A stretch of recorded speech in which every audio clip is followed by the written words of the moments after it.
电影上头，咱要做伙来看5月20的时阵，是中华民国第16任总统的就职典礼。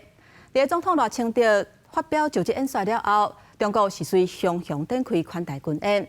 这届范围是头一届涵盖靠我中国的金门、甲马祖等等的台湾外岛。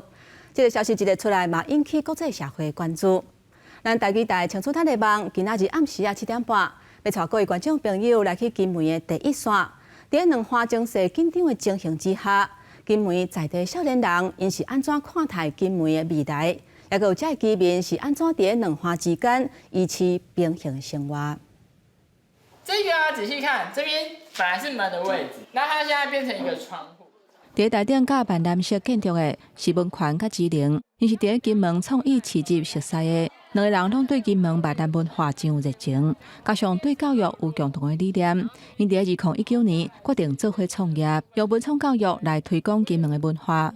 今仔日受到金湖国小的邀请，来了解金门的古厝，互学生了解。即摆上课主题是闽南式的传统建筑，这是金门很传统的文化，然后我们想要这文化互小朋友知影。不过，平静离岛的生活，却因为中国最近3部渔船并船的事件起风影，亲像金门在地音乐人柯玉婷，因过捌伫厦门大学教册，对金门甲厦门之间的交流已经真惯习啊。加做金门的少年人，伊知影两岸关系无确定性甲压力，不过伊相信，敢若有和平，才会当互金门甲外界建立更较好的沟通甲互动。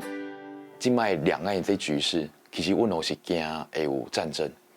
虽然讲，阮感觉讲啊，袂啦，因为对以前到即摆嘛无战争嘛，定定讲要拍啊嘛是无拍，啊就是惊这万一，啊是雄雄的这擦枪走火。